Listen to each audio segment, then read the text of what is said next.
예, 지출 증빙의 수취와 보관에 대해서 말씀드리겠습니다. 이제 자본금의 가공납입이나 분식회계가 해서는 안 될 일이고, 그다음에 이제 법인 사업을 운영하다 보면 그 지출한 그 손금의 비용에 대해서 그 증명 서류, 증빙 서류를 꼭 갖추어야 되는데, 지출 증빙 수취의 요건을 보시면 비용에 대해서 거래 증빙과 지급 규정, 사규 등의 객관적인 자료가 있어서 그 법인에게 귀속시키는 것이 정당함을 입증해야 되는 거죠. 입증이 되어져야만 반드시 인정을 받을 수 있게 되고, 그러한 그 서류들은, 그 증빙 서류들은 과세표준 신고 기한이 경과한 날로부터 5년 동안 보관해야 합니다.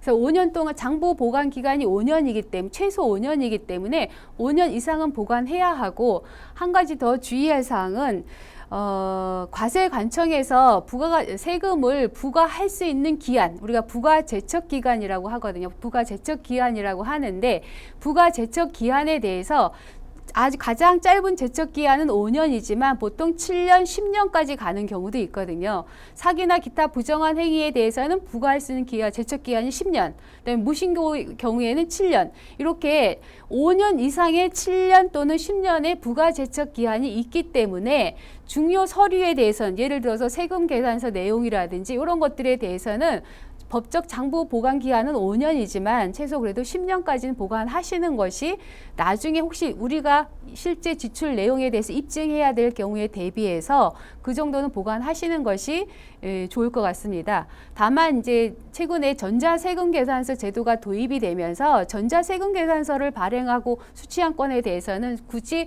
장부를 보관하지 않아도 전자적인 형태로 남아있게 되기 때문에 크게 문제가 안 되겠지만, 그 외의 증빙들에 대해서도 뭐 특별히 불편한 경우가 아니라면 최소 5년 이상 보관하시는 것이 좋을 것 같고요. 그다음에 그 거래 증빙이라는 것은, 이때 인정되는 거래 증빙은 법정 지출 증빙이라 그래서 세금 계산서, 계산서, 신용카드 매출 전표 현금 영수증, 요 네 가지 서류를 법정 지출 증빙이라고 하는데요. 요 네 가지 서류들을 법정 지출 증빙이라고 하면서 요 법정 지출 증빙을 받았을 때만 손금으로 인정하는 경우가 있고, 만약에 법정 지출 증빙을 받지 않으면 가산세를 부담해야 되는 경우들이 있습니다. 요 밑에 표를 보시면 법정 지출 증빙을 수취하지 않은 경우, 수출한 경우는, 법정 지출 증빙을 수취한 경우는 아무 문제가 없습니다. 그것이 접대비이든 기타 비용이든 아무 문제가 없어요. 그러나 법정 지출 증빙을 수취하지 않은 경우로서 거래 건당 금액이 10,000원을 초과할 때, 거래 건당 재화나 용역을 거래하면서 거래 건당 금액이 10,000원을 초과할 때, 만약에 그것이 접대비였다 하면 10,000원 초과하는데 정규 법정 증빙을 받지 않았으면 아예 비용으로 인정이 안 돼요. 손금 불산입되고, 접대비 외에 기타 비용이라면 건당 30,000원 초과하는 증빙에 대해서 법정 지출 증빙을 받지 않으면, 그게 실제 지출이 확인되면 손금으로 인정해주기는 하되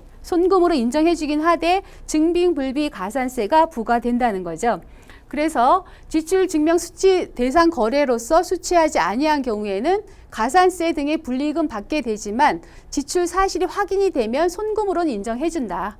그래서 증빙불비 가산세, 거래 금액의 2%만 가산세로 되는 것이다. 그래서 혹시 세금계산서, 계산서, 신용카드 매출 전표 현금 영수증을 못 받게 되더라도 일반 영수증이라 받아두고 그 거래 사실을 입증할 수 있으면 2%의 가산세를 내는 한이 내더라도 그 거래 사실을 입증해서 비용으로 인정받는 것이 중요하겠죠. 그래서 법정 지출 증빙 서류에 대해서 꼭 잘 챙겨 놓으시고, 자료상으로부터 거짓 세금계산서 구입하는 것은 아까 부가가치세법 시간에도 말씀을 드렸습니다. 이것이 얼마나 위험한 일이고, 현행 국세청에서는 다 자료상과의 거래 내역에 대해서 전산 분석 시스템을 다 가지고 있기 때문에 하지 않는 것이 훨씬 나을 것 같습니다. 이상으로 말씀드리고, 다음 시간에는 이제 자금 관리, 그 업무무관 가지급금에 대한 세무 문제를 다루도록 하겠습니다. 감사합니다.